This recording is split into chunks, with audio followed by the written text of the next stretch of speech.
दोस्तों आज हम पढ़ने जा रहे हैं कक्षा 8 की गणित अध्याय 11 सीधा और प्रतिलोम समानुपात। सीधा और प्रतिलोम समानुपात क्या कहलाता है बच्चों, आगे आप समझ लीजिए थोड़ा इसके बारे में, फिर हम चलते हैं प्रश्नावली में बच्चों। ठीक है, जैसे मान लीजिए सीधा अनुपात के बारे में बात करें। जैसे आप कोई वस्तु खरीदते हैं, खरीदी गई वस्तु की संख्या में वृद्धि होती है तो उनके कुल मूल्य में भी वृद्धि होती है बच्चों, कुल मूल्य में भी वृद्धि होती है। जैसे मान लीजिए बच्चों, जैसे यहां हो गया दो राशियां यक्स और वाई, यक्स और वाई। तो यदि यक्स के मान में वृद्धि होती है तो वाई के भी मान में वृद्धि होगी बच्चों। ठीक है, यदि यक्स के मान में वृद्धि होती है तो वाई के भी मान में क्या होगी, वृद्धि होगी। यदि यक्स के मान में कमी हो रही है बच्चों तो वाई के भी मान में क्या होगी, कमी होगी।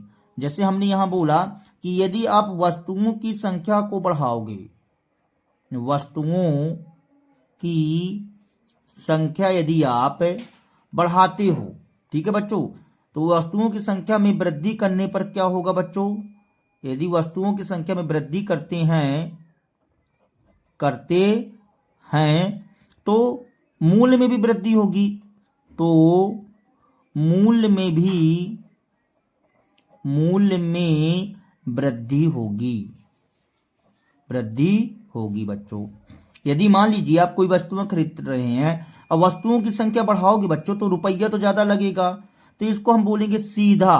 क्या बोल देंगे बच्चों, सीधा या अनुक्रमानुपाती भी बोल देते हैं बच्चों। ठीक है ना, सीधा अनुपात समानुपात या कि फिर अनुक्रमानुपाती समानुपात बच्चों। तो वस्तुओं की संख्या में वृद्धि करते हैं तो मूल्य में भी वृद्धि होगी, अर्थात यक्स के मान में वृद्धि होगी तो वाई के भी मान में वृद्धि होगी। यदि यक्स के मान में कमी होती है बच्चों तो वाई के भी मान में क्या होगी, कमी होगी। बात समझ में आई। अब यदि मान लीजिए अब प्रतिलोम समानुपात के बारे में बात करते हैं, तो प्रतिलोम समानुपात क्या कहला जाएगा बच्चों। जैसे मान लीजिए यक्स हो गया, यदि यक्स के मान में वृद्धि होती है तो वाई के मान में क्या होगी बच्चों, कमी होगी, व्युत्क्रम होगा, उल्टा होगा, उल्टा होता है बच्चों। ठीक ना, यक्स के मान में कम वृद्धि होना तो वाई के मान में कमी होना। जैसे मान लीजिए एग्जाम्पल के लिए हम आपसे कहना चाहेंगे, जैसे मान लीजिए आप कोई घर बनवाना चाहते हो बच्चों, क्या बनवाना चाहते हो, घर। तो घर बनवाओगे बच्चों, तो जैसे मान लीजिए कि पहले आप क्या किए, मान लीजिए आप 10 मजदूर लगा करके किसी घर को बनवा रहे हैं, और वह घर जो है तो कितने दिन में बन पाया, 100 दिन में कंप्लीट हो रहा है। कितने दिन में, 100 दिन में। लेकिन इसी की जगह पर यदि आप 20, देखो यक्स का मान 10 कहला गया, वाई का मान 100 कहला गया है, मतलब 10 मजदूर के द्वारा 100 दिन में कार्य कंप्लीट होता है बच्चों, 100 दिन में घर बन पाता है।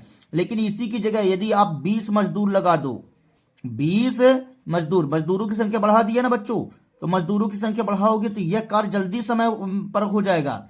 मतलब यहां 10 मजदूर लगाने पर 100 दिन में होगा, तो 20 मजदूर लगाने पर 50 दिन में कार्य कंप्लीट हो जाएगा बच्चों, 50 दिन में कंप्लीट हो जाएगा वह घर। बात समझ में आए। तो देखिए यहां पास आप मजदूरों की संख्या बढ़ा रहे हो तो समय क्या होता है बच्चों, कम हो जाता है। यहां आपने मजदूर जो है तो अधिक कर दिए तो समय क्या हो गया, कम लगने लगा, मतलब व्युत्क्रम होता है बच्चों, उल्टा होता है। बात समझ में आ रही है। तो ये कहला जाता है प्रतिलोम समानुपात बच्चों। ठीक है ना, यदि आप मजदूरों की संख्या बढ़ाओगे तो यहां पास समय कम लगेगा, मतलब यक्स का मान बढ़ेगा तो वाई का मान क्या होगा बच्चों, घटेगा। और यदि यक्स का मान घटेगा तो वाई का मान क्या हो जाएगा बच्चों, बढ़ेगा। बात समझ में आया, वाई का मान क्या होगा, बढ़ेगा। यहां मजदूर और कम कर दो, 5 मजदूर लगाओगे तो 200 दिन लग जाएगा बच्चों। कितने दिन लग जाएगा, 200 दिन लग जाएगा। तो मतलब हमने क्या कहा आपको, यदि मान लीजिए यहां पास सीधा और प्रतिलोम समानुपात पाठ का नाम है। यदि मान लीजिए आप यक्स के मान को बढ़ाते हो तो वाई के भी मान में वृद्धि होती है, तो सीधा समानुपात कहलाता है। प्रतिलोम समानुपात में यक्स के मान को बढ़ाते हैं तो वाई का मान क्या हो जाता है बच्चों, कम होता है। ठीक है, तो ये प्रतिलोम समानुपात कहला जाता है बच्चों। चलिए अब हम चलते हैं प्रश्नावली 11.1 के प्रश्न में बच्चों।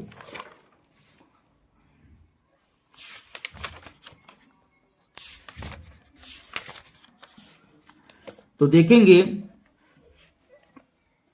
प्रश्न नंबर 11.1 का पहला नंबर क्वेश्चन, कहता है एक रेलवे स्टेशन के निकट कार पार्किंग शुल्क इस प्रकार है कि 4 घंटों तक में 60 रुपए, 8 घंटों तक में 100 रुपए और 12 घंटों तक में 140 रुपए और 24 घंटों तक में 180 रुपए। जांच कीजिए कि क्या कार पार्किंग शुल्क पार्किंग के समय के प्रत्यक्ष अनुपात में है। ये प्रत्यक्ष अनुपात में है कि नहीं है बच्चों, हमको चेक करना है, मतलब सबका अनुपात समान आता है कि नहीं आता है। तो चलिए इस क्वेश्चन को चेक करते हैं बच्चों। तो बच्चों कक्षा 8 की गणित प्रश्न नंबर 11.1 है, ठीक है। तो इसमें पहले नंबर प्रश्न में बच्चों हमको समय दिया गया है और क्या दिया गया है बच्चों, रुपए दिया गया है। तो हम इस तरह से सारणी बना लिए बच्चों। अब देखिए समय हमको 4 घंटों तक का किराया कितना लग रहा है बच्चों, 4 घंटों तक का किराया 60 रुपए लग रहा है, ठीक है। हमने यहाँ समय लिख दिया, यहाँ रुपया लिख दिया बच्चों, एक्स और वाई से हमने प्रदर्शित किया। अब यदि 8 घंटे लगते हैं तो कितना रुपए लगता है, 100 रुपए, हमने 100 रुपए लिख दिया बच्चों। फिर यदि मान लो आप 12 घंटे तक रुकते हैं, आपकी गाड़ी रुकती है, तो 140 रुपए लगता है। और 24 घंटे तक में कितना रुपए लगता है बच्चों, 24 घंटे तक में 180 रुपए लगता है, ठीक है। अब कहता है जांच कीजिए कार पार्किंग शुल्क पार्किंग के समय के प्रत्यक्ष अनुपात में है। तो एक काम करते हैं बच्चों, हम यहाँ निकालते हैं यक्स, जैसे मान लीजिए पहली कॉलम है, हमने इसको बोला x1/y1, y1 x1 और y1 बोल दिया, मतलब 4/60, 4/60। इसको काट दो बच्चों, 2 से काटेंगे तो 4 से काट दीजिए, 4 1 कम 4, 4 1 कम 4, 4 5 20, 1/15 आया बच्चों। अब हम निकालते हैं x1 x2 y2, तो देखो यहाँ लिखा 8/100, 8/100। 4 से काटेंगे बच्चों तो 4 दूनी 8 आ जाएगा, यहाँ पास काटेंगे तो 4 दूनी 8, 4 पंचे 20, ठीक है बच्चों। अब ये कटेगा क्या, नहीं कटेगा बच्चों। तो देखो अब तीसरे के देखने की तो जरूरत ही नहीं है, यही जो है तो x1 y1 का मान बराबर, x1 y1 का अनुपात और x2 y2 का अनुपात समान अनुपात में नहीं आया बच्चों। आया है क्या, नहीं आया है। यहाँ पास हम देख रहे हैं कि 1/15 नॉट इक्वल 2/25 बराबर नहीं है बच्चों, यहाँ पास है क्या, नहीं है बच्चों। तो हम यहाँ बोल देंगे x1 और y1 नॉट इक्वल x2 और y2, ठीक है बच्चों। तो हम यहाँ कह सकते हैं कि अतः कह रहा कार पार्किंग शुल्क पार्किंग के समय के प्रत्यक्ष अनुपात में है। यहाँ लिख दीजिए कार पार्किंग शुल्क पार्किंग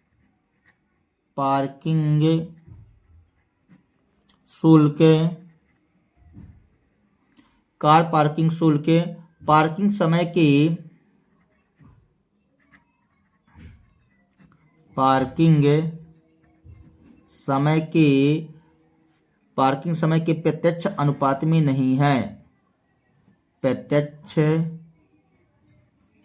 अनुपात में नहीं है, और यही हमारा कहलाया जाएगा बच्चों आंसर सॉल्व दैट, ठीक है बच्चों। तो इस तरह से पहला नंबर क्वेश्चन कर लेना है। देखेंगे दूसरा नंबर प्रश्न कहता है एक पेंट के मूल मिश्रण के 8 भागों में लाल रंग के पदार्थ का एक भाग मिलाकर मिश्रण तैयार किया जाता है बच्चों। निम्नलिखित सारणी में मूल मिश्रण के वे भाग ज्ञात कीजिए जिन्हें मिलाए जाने की आवश्यकता है। तो यहाँ पास देखिए एक पेंट के मूल मिश्रण के 8 भाग में लाल रंग के पदार्थ का एक भाग मिलाकर, ठीक है। तो यदि 8 भाग है तो उसमें लाल रंग का भाग कितना मिलाएंगे, एक भाग मिलाना है बच्चों आपको, ठीक है। तो कहता है मिश्रण तैयार किया जाता है, निम्नलिखित सारणी में मूल मिश्रण के भाग को ज्ञात कीजिए जिन्हें मिलाए जाने की आवश्यकता है। अब यहाँ लाल रंग के पदार्थ का भाग लिखा है, यहाँ मूल मिश्रण का भाग लिखा हुआ है बच्चों। तो लाल रंग का पदार्थ एक मिलाओगे तो 8 भाग थे बच्चों, तो ये 8 लिखा हुआ है। और यदि चार लाल रंग के पदार्थ के भाग मिलाओगे तो 4 8 32 रहेंगे ना, यहाँ पास मूल मिश्रण के भाग कितने हो जाएंगे, 32 हो जाएंगे। यहाँ पास कितने हो जाएंगे बच्चों, 7 8 56, ठीक है, 12 8 96, अब 20 8 160 हो जाएंगे बच्चों। तो यहाँ पास चलिए इसको भर के बता देते हैं बच्चों। तो देखो बच्चों यहाँ पास लाल रंग का यदि एक भाग है तो कुल मिश्रण 8 भाग था। यदि लाल रंग के 4 भाग मिलाओगे तो 8 8 के 4 रहेंगे, तो 8 चौको 32 रहेगा बच्चों, ये खाली स्थान है। यहाँ पास 7 लाल रंग के भाग रहेंगे तो 7 8 56 रहेगा बच्चों कुल भाग।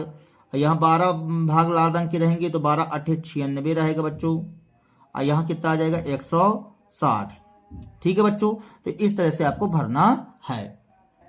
तीसरा नंबर प्रश्न कहता है प्रश्न 2 में यदि लाल रंग के पदार्थ का एक भाग के लिए 75 मिलीलीटर, देखो जो एक भाग है बच्चों वो कितना 75 मिलीलीटर मूल मिश्रण की आवश्यकता है, तो मूल मिश्रण के 1800 मिलीलीटर में हमें लाल रंग का पदार्थ मिलाना चाहिए। यहाँ 1800 मिलीलीटर दिया हुआ है बच्चों।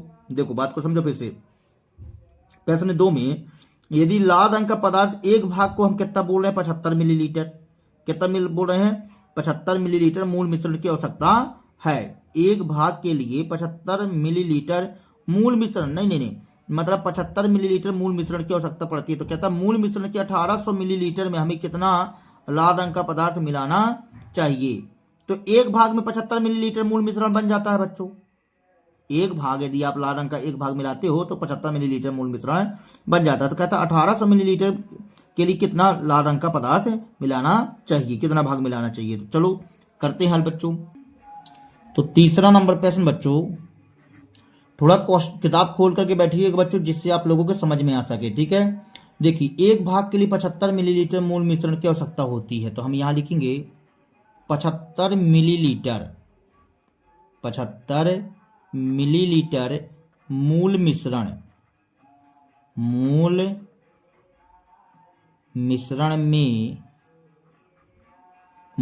में लाल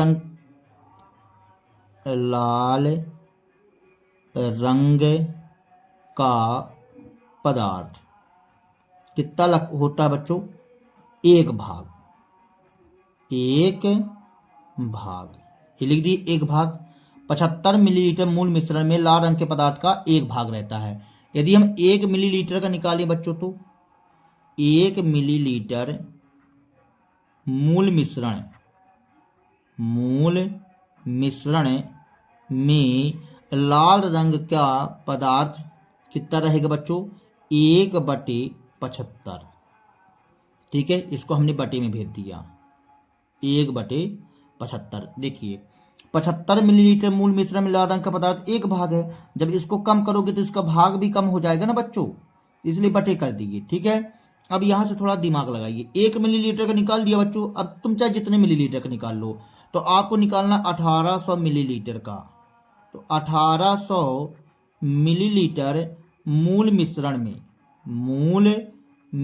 में लाल रंग का पदार्थ। तो आपने यहाँ संख्या देखो, पहले 1 मिलीलीटर का निकाल लिया था, अब 1800 मिलीलीटर का निकालेंगे बच्चों तो क्या करेंगे, गुणा करेंगे। तो 1/75 गुणे 1800 ये कर दी बच्चों। और यहाँ क्या लिखा था भाग, तो हमने ये लिख दिया भाग। ठीक है बच्चों, ये भाग लिख दिए हैं। इसको काटो बच्चों, कैसे काट दें, 25 से काट दें बच्चों या कि 5 से काट दीजिए। तो देखो यहाँ पास काटेंगे 5 से तो यहाँ आ जाएगा 5 तय 15, 5 छक्का 30, 360 आ जाएगा बच्चों। ठीक है, 5 तय 15, 3 बचा था।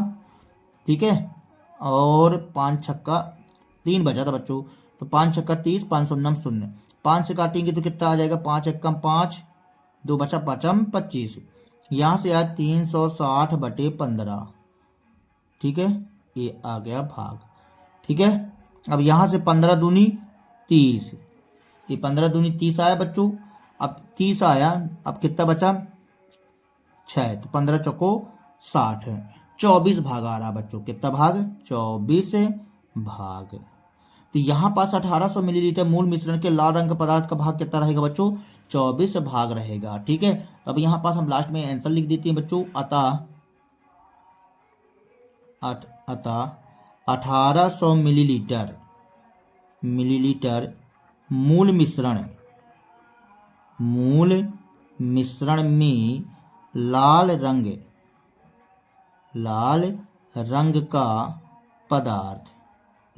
का पदार्थ 24 भाग होगा। कितना होगा बच्चों, 24 भाग होगा। और यही हमारा कहला जाएगा आंसर सॉल्व दैट बच्चों। ठीक है, ये तीसरा नंबर प्रश्न। चौथा नंबर प्रश्न देखो बच्चों।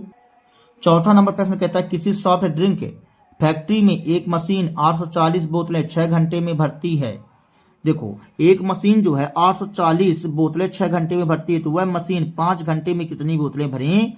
जाएंगी। तो हमसे पूछा है 5 घंटे में कितनी बोतलें भरेंगे, तो हम यहाँ से क्या करेंगे, देखो 6 घंटे में बोतलें भरी जाती हैं 840, तो 1 घंटे का निकाल लो बच्चों आगे, फिर 1 घंटे का निकाल लो तो फिर जो भी आएगा उसमें 5 का गुणा कर देना। आगे आप 6 घंटे में ऐसा बताना है कि 6 घंटे में बोतलें भरी जाती हैं 840 से। ठीक है बच्चों, चलिए क्वेश्चन नंबर चौथा हल करते हैं। तो यहाँ लिखते हैं बच्चों 6 घंटे में, 6 घंटे में बोतलें भरी जाती हैं, बोतलें भरी जाती हैं। कितनी बोतलें भरी जाती हैं बच्चों 6 घंटे में? 840 बोतलें, 840। तो हम 1 घंटे का निकाल लेते हैं बच्चों कि 1 घंटे में, 1 घंटे में बोतलें भरी जाएंगी, भरी जाएंगी। 1 घंटे का निकाल लो बच्चों, तो 840 बटे क्या आ जाएगा 6। ठीक है, बटे में ही जाएगा ना बच्चों, देखो 6 घंटे में इतने, तो 1 घंटे में तो कम भरी जाएंगी, तो भाग करना पड़ेगा ना बच्चों। ठीक है, अब तुमसे कितने घंटे का पूछा तुम, क्योंकि यहाँ पास जो है 1 घंटे का निकाल लिया है। ठीक है ना, इसको यदि हम काटना चाहें बच्चों तो 6 कम 6, 6 चौको 24, 140 बोतलें भरी जाएंगी। ठीक है, अब तुमसे 5 घंटे का पूछा है कि 5 घंटे में कितनी बोतलें भरी जाएंगी, तो यहाँ लिखते हैं 5 घंटे में, 5 घंटे में बोतलें भरी जाएंगी, भरी जाएंगी बराबर, अपन क्या कर देंगे बच्चों, गुणा कर देंगे, तो 140 गुणे 5 आ जाएगा, 14 पंचे 70, 700 बोतलें। कितनी बोतलें भरी जाएंगी? 700 बोतलें बच्चों, और यही हमारा कहला जाएगा आंसर सॉल्व दैट बच्चों। ठीक है, 5वां नंबर प्रश्न कहता है एक बैक्टीरिया या जीवाणु के फोटोग्राफ को 50,000 गुना आवर्धित करने पर उसकी लंबाई 5 सेंटीमीटर हो जाती है, जैसा कि संलग्न चित्र में दिखाया गया है। इस बैक्टीरिया की वास्तविक लंबाई क्या है? यदि फोटोग्राफ को केवल 20,000 गुना आवर्धित किया जाए तो उसकी आवर्धित लंबाई क्या होगी? उसकी आवर्धित लंबाई क्या होगी? सुनो बच्चों, 50,000 गुना आवर्धित करने पर उसकी लंबाई कितनी हो जाती है? 5 सेंटीमीटर। 50,000 गुना आवर्धित करने पर उसकी लंबाई हो जाती है 5 सेंटीमीटर। तो हम क्या करेंगे, 1 गुना का निकालेंगे, 1 गुना आवर्धित करने पर उसकी लंबाई जो है तो निकाल लेंगे, तो और कम हो जाएगी बच्चों। ठीक है, फिर हमको 20,000 गुना करना है तो 20,000 का गुणा कर देंगे। चलिए इस क्वेश्चन को सॉल्व करते हैं बच्चों। तो यहाँ पास हमने लिखा बच्चों 50,000 गुना फोटोग्राफ करने पर जीवाणु की लंबाई 5 सेंटीमीटर है बच्चों। 50,000 गुना फोटोग्राफ करने पर जीवाणु की लंबाई कितनी है? 5 सेंटीमीटर। अब यदि मान लीजिए हमसे ये पूछ रहा है यहाँ पास कि यदि मान लीजिए, सबसे पहले शुरू में क्या पूछा बच्चों, कहता है कि इस बैक्टीरिया की वास्तविक लंबाई क्या होगी बच्चों। तो इसकी वास्तविक लंबाई आगे निकाले देते हैं बच्चों। ठीक है, तो जीवाणु की वास्तविक लंबाई देखिए, इसको तो तुमने जब फोटोग्राफ किया ना बच्चों तो अधिक बड़ा कर दिया है, मतलब अधिक बड़ा हो जाता है, तो इसको हम क्या कर देंगे, भाग करेंगे तो ये वास्तविक लंबाई में आ जाएगा। तो ये हमने क्या किया 50,000 से, क्योंकि 50,000 गुना है बच्चों, तो हमने इसको 50,000 से क्या कर दिया, भाग कर दिया, जिससे वास्तविक लंबाई में आ जाए। ठीक है, तो 5 बटे 50,000 ये आ जाएगा बच्चों इतना। ठीक है, सेंटीमीटर ये कर दिए बच्चों। ठीक है, अब देखिए इसको काटना चाहें तो 5 एक कम 5, अब 5 एक कम 5 0 5 दूनी 10, 5 एक कम 5, 500 आ जाएगा बच्चों। ठीक है, और इसको हम क्या लिख सकते हैं बच्चों, इसको हम लिख सकते हैं 1 बटे 10 की घाते 4। इसका मतलब हो जाएगा 1 गुणे 10 की घाते -4 सेंटीमीटर। ये आ जाएगा बच्चों जीवाणु की वास्तविक लंबाई। ठीक है, 1 गुणे 10 की घाते 4 -4 सेंटीमीटर। ये आ गया जीवाणु की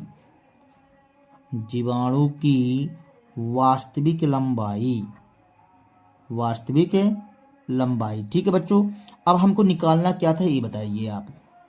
हमको निकालना था 20,000 गुना करने पर। कितना गुना करने पर? 20,000 गुना करने पर। तो हम यहाँ लिखते हैं 20,000 गुना करने पर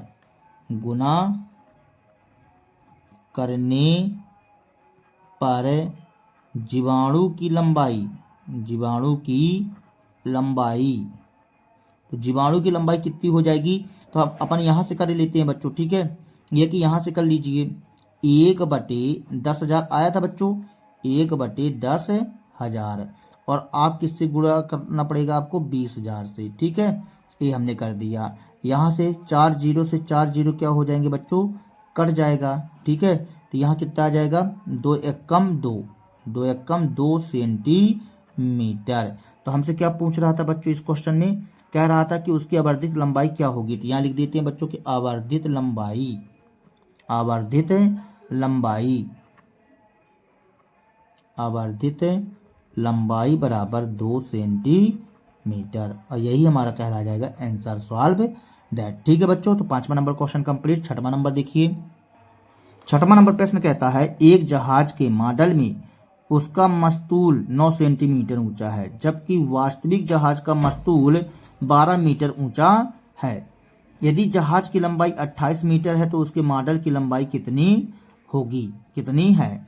समझो बच्चों, कहता है एक जहाज के मॉडल में यदि उसका मस्तूल 9 सेंटीमीटर ऊंचा है तो जबकि वास्तविक जहाज का मस्तूल कितना होगा बच्चों, 12 मीटर ऊंचा होगा। ठीक है ना, 9 सेंटीमीटर पर वास्तविक जहाज का मस्तूल कितना होगा, 12 मीटर ऊंचा। ठीक है ना, तो कहता है यदि जहाज की लंबाई 28 मीटर है तो मॉडल की लंबाई कितनी होगी। जहाज की लंबाई कितनी है, 28 मीटर, तो मॉडल की लंबाई बताना है बच्चों। बात समझ में आया। तो यहाँ पास अपन को क्या करना है, देखिए यहाँ पास यदि यदि वास्तविक जहाज का मस्तूल 12 मीटर ऊंचा है तो जो मॉडल बनाया गया है तो मॉडल का मस्तूल 9 सेंटीमीटर दिया गया है, तो हम आगे एक का निकाल लेंगे, फिर इसकी सहायता से हम निकाल लेंगे मॉडल की लंबाई बच्चों। ठीक है, तो चलिए इस क्वेश्चन को सॉल्व करते हैं बच्चों। तो 6वां नंबर प्रश्न बच्चों हमने लिखा यहाँ पास वास्तविक जहाज का मस्तूल यदि 12 मीटर ऊंचा होने पर मॉडल का मस्तूल कितना रहेगा बच्चों, 9 सेंटीमीटर। तो हम यहाँ पास 1 मीटर का निकाल लेते हैं बच्चों। आगे कितने मीटर का, 1 मीटर का। यदि जहाज का मस्तूल 1 मीटर ऊंचा हो तो बच्चों, तो यहाँ पास 1 मीटर ऊंचा होने पर मॉडल का मस्तूल कितना हो जाएगा। देखिए जहाज का मस्तूल 1 मीटर कितना बच्चों, 1 मीटर ऊंचा होने पर, ऊंचा होने पर मॉडल का मस्तूल, मॉडल का मस्तूल कितना हो जाएगा बच्चों, 9/12 था तो यहाँ आ जाएगा 9/12 सेंटीमीटर, इतना हो जाएगा बच्चों। ठीक है, अब यदि मान लीजिए इसमें कहा है कि जहाज की लंबाई 28 मीटर है तो जहाज की लंबाई 28 मीटर होने पर तो फिर मॉडल की लंबाई कितनी हो जाएगी। ठीक है, तो होने पर मॉडल की लंबाई, मॉडल की लंबाई, तो मॉडल की लंबाई निकाल लेंगे बच्चों, 9/12 गुणे क्या आ जाएगा बच्चों, 28 आ जाएगा। ठीक है, सेंटीमीटर।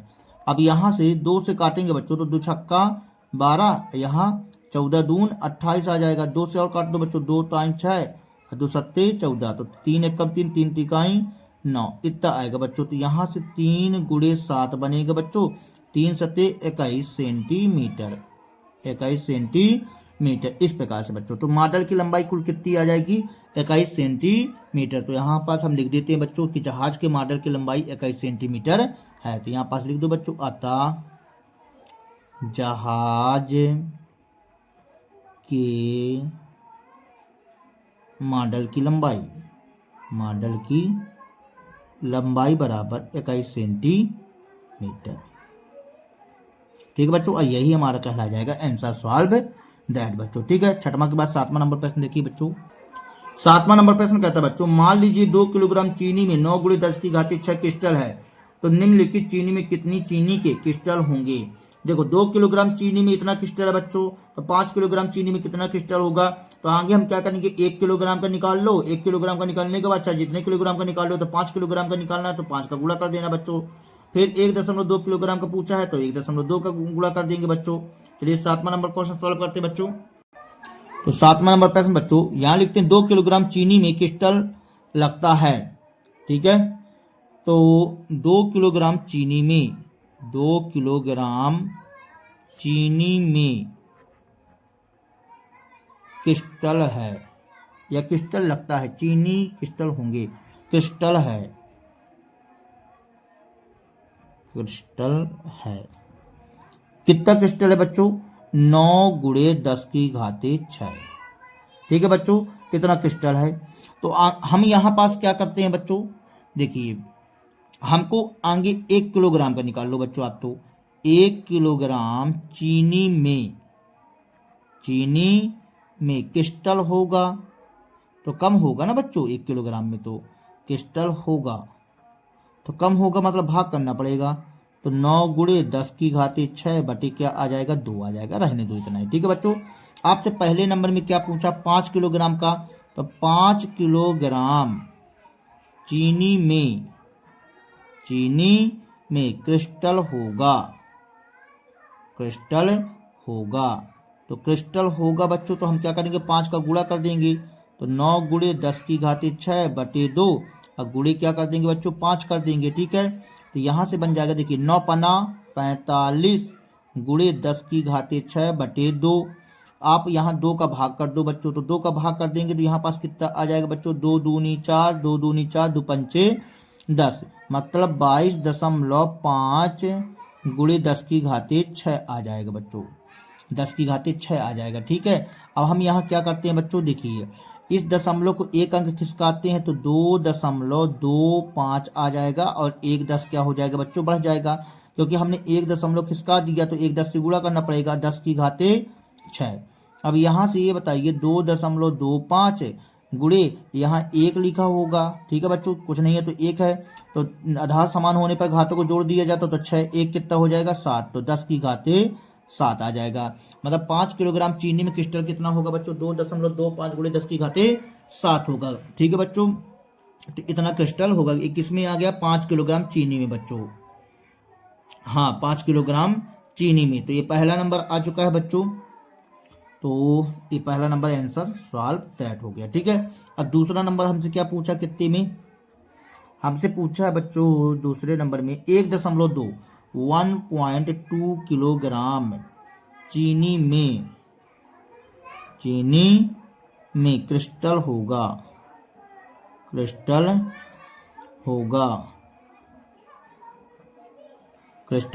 तो हम क्या करेंगे बच्चों, तो यहाँ से 9 गुणे 10 की घाते 6 आया था बच्चों, 10 की घाते 6 बटे में 2, तो यहाँ 1.2 से हम क्या कर देंगे, गुणा कर देंगे। तो यहाँ से 2 से कट जाएगा, तो 2 शून्य 0, 2 छक्का 12, इतना आया बच्चों।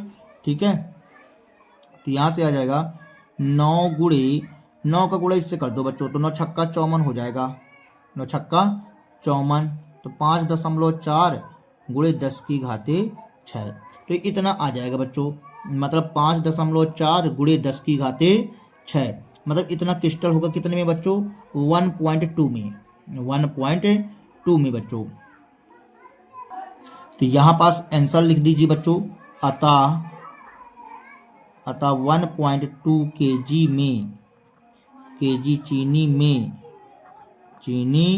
में क्रिस्टल, या कि क्रिस्टलों की संख्या, ऐसा लिख दो बच्चों, क्रिस्टलों की संख्या बराबर 5.4 गुणे 10 की घाते 6। ठीक है बच्चों, 10 की घाते 6। इसमें कितने क्रिस्टल रहेंगे बच्चों, 2.25। तो यहाँ पास आता 5 किलोग्राम चीनी में क्रिस्टलों की संख्या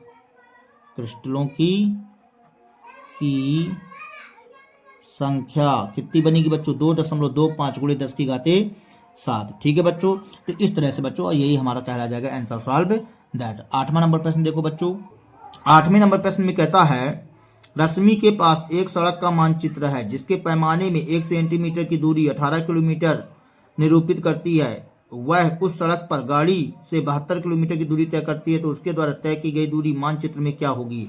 देखो बच्चों, 18 किलोमीटर को इसने 1 सेंटीमीटर में प्रदर्शित किया है, 18 सेंटीमीटर को 1 सेंटीमीटर में प्रदर्शित किया है, तो हमको कहता है 72 किलोमीटर को मानचित्र में प्रदर्शित कीजिए। ठीक है ना, तो चलो इस क्वेश्चन को सॉल्व करते हैं बच्चों। तो यहाँ लिखते हैं बच्चों, 18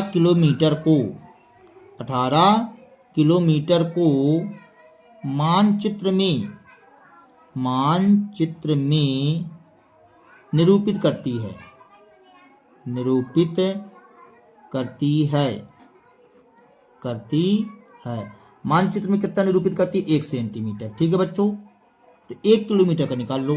तो 1 किलोमीटर को मानचित्र में निरूपित करती है या करेगी, तो 1/18 कम में करेगी ना बच्चों 1 किलोमीटर को, तो 1/18 सेंटीमीटर। ठीक है, अब 1 किलोमीटर का निकाल लिया आपने, अब चाहे जितने किलोमीटर का निकाल लो। तो 72 किलोमीटर दूरी को 72 किलोमीटर दूरी को मानचित्र में निरूपित करती है। क्या आएगा? 1/18 गुणे 72 कर दो बच्चों। ठीक है, तो इसको हम काटेंगे तो 18 एक कम 18, 18 चौक 72, मतलब 4 एक कम 4 सेंटीमीटर।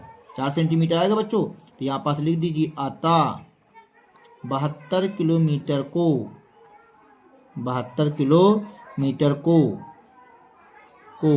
मानचित्र में निरूपित करती है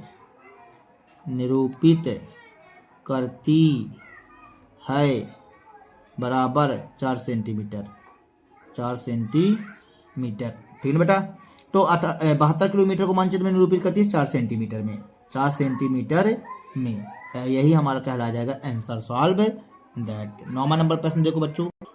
9वां नंबर प्रश्न कहता है बच्चों, एक 5 मीटर 60 सेंटीमीटर ऊंचे ऊर्ध्वाधर खंभे की छाया की लंबाई 3 मीटर 20 सेंटीमीटर है। उसी समय पर 10 मीटर 50 सेंटीमीटर ऊंचे एक खंभे की छाया की लंबाई ज्ञात कीजिए। तो देखो बेटा, यहाँ पास 5 मीटर 60 सेंटीमीटर ऊंचे ऊर्ध्वाधर खंभे की छाया की लंबाई इतनी दी गई है। तो आगे हम क्या करेंगे? 1 मीटर का निकाल लेंगे। कितने का निकाल लेंगे बच्चों? 1 मीटर का। तो 1 मीटर का निकाल लेंगे तो फिर हम इसका भी निकाल सकते हैं।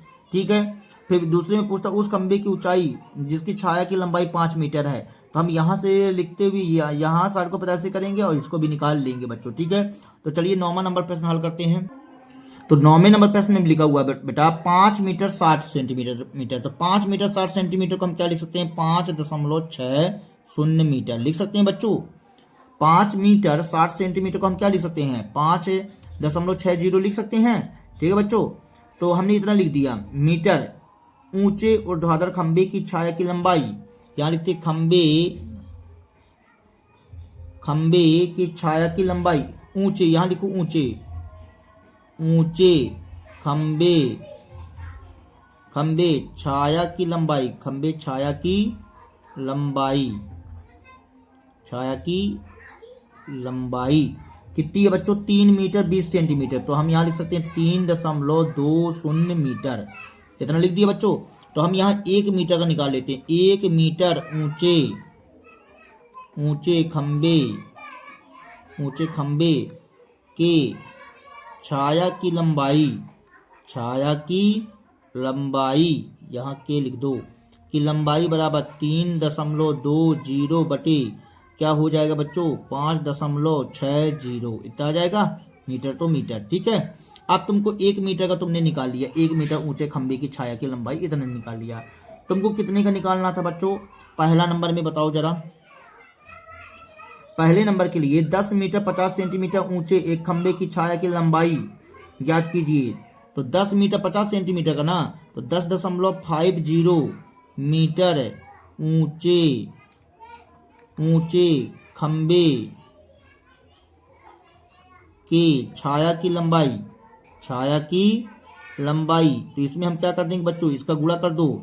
तो 3.20 बटे 5.60 गुणे 10.50 मीटर, ये आ गया बच्चों। अब देखो यहाँ 1 0 से 1 0 कट जाएगा बच्चों। ठीक है, अब हम इसको कैसे कर दें बच्चों? 14 चौको 56, 8 चौको 32, ये नहीं कटेगा।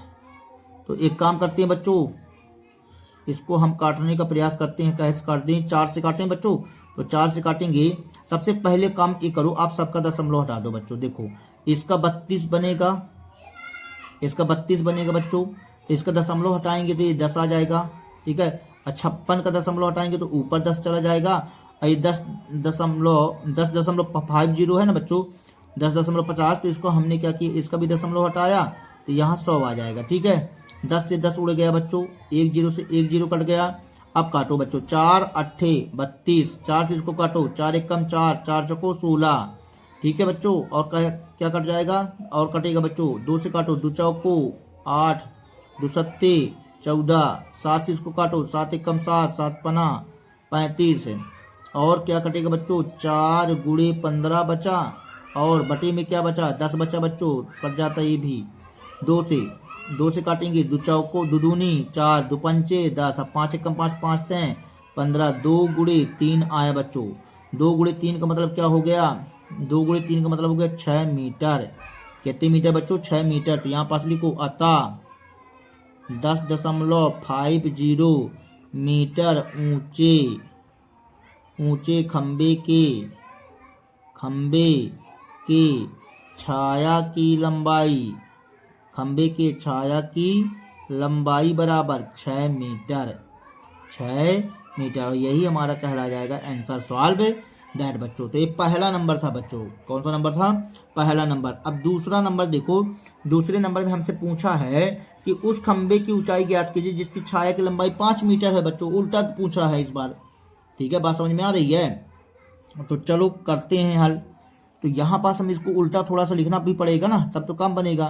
तो दूसरा नंबर सॉल्व करते हैं आगे। इसी पॉइंट को देखो, 1 मीटर ऊंचे खंबे की छाया की लंबाई इतना बना था ना बच्चों, तो इसका अपोजिट हो जाएगा ये, क्योंकि 3.20 मीटर छाया की लंबाई वाले खंबे की ऊंचाई कितनी है, 5.60 मीटर है। इसको उल्टा लिख लो बच्चों आगे। तो यहाँ पास हमने लिख दी बच्चों 3.20 मीटर छाया वाले खंबे की ऊंचाई कितनी है, 5.60 मीटर है बच्चों। तो हम यहाँ 1 मीटर का निकाल लेंगे। 1 मीटर छाया वाले खंबे की ऊंचाई क्या बन जाएगी बच्चों, 5.60 बटे 3.20 मीटर, इतना हो जाएगा बच्चों, ठीक है। अब इतने का तो हमने निकाल लिया। अब देखिए यहाँ से हमको निकालना है कितने का बच्चों, हमको निकालना था उस खंबे की ऊंचाई ज्ञात कीजिए जिसकी छाया की लंबाई 5 मीटर है। तो 5 मीटर छाया वाले खंबे की ऊंचाई क्या आ जाएगी बच्चों, 5.60 बटे 3.20 गुणे 5, इतना आ जाएगा बच्चों। तो इसको हम काटते हैं बच्चों। देखिए दशमलव हमने काटा था बच्चों अभी इसको दशमलव से 10 उड़ गया था बच्चों, 1 0 से 1 0 हो जाएगा। यहाँ पास 14 कैसे काट दे बच्चों, दशमलव समान है। यदि इसका दशमलव आप आउट करना चाहेंगे तो आउट भी हो जाएगा। देखो कैसे, देखो 56 हमने कर दिया, इसका बटे 10 आ गया, गुणे 32 कर दिया बच्चों, इसका 10 यहाँ आ गया, ठीक है ना। ऊपर 5, ये 10 से 10 क्या हो जाएगा बच्चों, कट जाएगा, ठीक है ना। अब इसको हमने कैसे काटते हैं, 8 से काट दें। 8 7 56, 8 चौको 32, ठीक है बच्चों। इतना आ गया हमारे पास, मतलब कितना आ गया, 7 पना 35 आ गया बटे 4 आ गया, ठीक है। अब इसको हम 4 से भाग कर दें बच्चों यदि, तो कितना आ जाएगा हमारे पास, ये आ जाएगा बच्चों, 4 से भाग कर दो तो 4 7 28, 4 8 32, 4 8 32, फिर 3 बचा, ठीक है, 4 7 28, 2 बचा, 4 पंचे 20, 8.75 मीटर, इतना आएगा बच्चों, ठीक है, 8.75 मीटर। तो हम यहाँ पास लिख देंगे अतः 5 मीटर छाया वाले खंबे की ऊंचाई कितनी होगी बच्चों, 8 मीटर 75 सेंटीमीटर, क्योंकि 8.75 मीटर है बच्चों, तो 8 मीटर 75 सेंटीमीटर, ठीक ना, सेंटीमीटर होगी। यही हमारा कहला जाएगा बच्चों आंसर सॉल्व दैट, ठीक है बच्चों, बन जाएगा। अब देखो लास्ट क्वेश्चन 10वां नंबर प्रश्न कहता है माल से लदा हुआ एक ट्रक 25 मिनट में 14 किलोमीटर चलता है। माल से लदा हुआ एक ट्रक जो है 25 मिनट में 14 किलोमीटर चलता है। यदि चाल वही रहे तो वह 5 घंटे में कितनी दूरी तय कर पाएगा। तो देखो ये 25 मिनट का है बच्चों, तो आगे हम इसको 1 घंटे का तो बना ही लें, ठीक है, 1 घंटे का बना लो बच्चों, फिर 5 घंटे का पता ही चल जाएगा, ठीक है। तो कौन सा नंबर बच्चों, 10वां नंबर प्रश्न देखेंगे क्या कहता है। क्वेश्चन कहता है माल से लदा हुआ एक ट्रक 25 मिनट में 14 किलोमीटर चलता है, ठीक है। तो 25 मिनट में ट्रक चलता है, ऐसा लिख लो बच्चों, 25 मिनट में ट्रक चलता है, कितना चलता है बच्चों ट्रक? 14 किलोमीटर। कितने किलोमीटर? 14 किलोमीटर। तो 1 मिनट का निकालो बच्चों आप। तो 1 मिनट में ट्रक चलेगा, 1 मिनट में ट्रक चलेगा कितना बच्चों? 14। तो 1 मिनट में कम चलेगा तो 14/25 कर दो। हमको 1 घंटे का निकालना है तो हम 60 मिनट बोल सकते हैं बच्चों। तो 60 मिनट में ट्रक चलेगा तो 14/25 गुणे हमने 60 कर दिया। ठीक है बच्चों, ये 60 हो गया। 60 मिनट का मतलब होता है 1 घंटे। इसका मतलब होता है बच्चों 1 घंटे। 1 घंटे समझ जाओगे? 1 घंटे होता है बच्चों 1 घंटे। ठीक है, 1 घंटे 1 मिनट। ठीक है, 1 घंटे। अब यहां से तुमको कितने का निकालना है? 5 घंटे का। तो 5 घंटे में ट्रक चलता है, 5 घंटे तक ट्रक चलता है। कितने किलोमीटर चलेगा? 14/25 गुणे 60 गुणे 5 का गुणा कर दो बच्चों। तो 5 एकम 5, 5 25। फिर इसको 5 से काटो बच्चों। 5 एकम 5, 5 दूनी 10। तो कितना आ गया? 14 गुणे 12। तो 14 दूनी 28 की 8 हासिल 2। ठीक है, 14 एकम 14, 15 16, 168 किलोमीटर चलेगा बच्चों। कितना चलेगा? 168 किलोमीटर। 5 घंटे। हमसे क्या पूछा है कि 5 घंटे में कितनी दूरी तय कर सकेगा? तो मैं 168 किलोमीटर दूरी तय कर सकेगा। तो यहाँ पास लिखो बच्चों, अतः 5 घंटे में 168 किलोमीटर की दूरी तय कर सकेगा। और यही हमारा क्या कहला जाएगा? आंसर सॉल्व दैट बच्चों। ठीक है, तो इस तरह से बच्चों आपकी प्रश्नावली क्या हो जाती है? समाप्त हो जाती है बच्चों। यदि हमारा वीडियो आप लोगों को पसंद आया हो तो कृपया हमारे चैनल को सब्सक्राइब कीजिए, लाइक कीजिए, शेयर कीजिए बच्चों। मिलते हैं अगले वीडियो के साथ में, तब तक के लिए बच्चों जय हिंद, वंदे मातरम।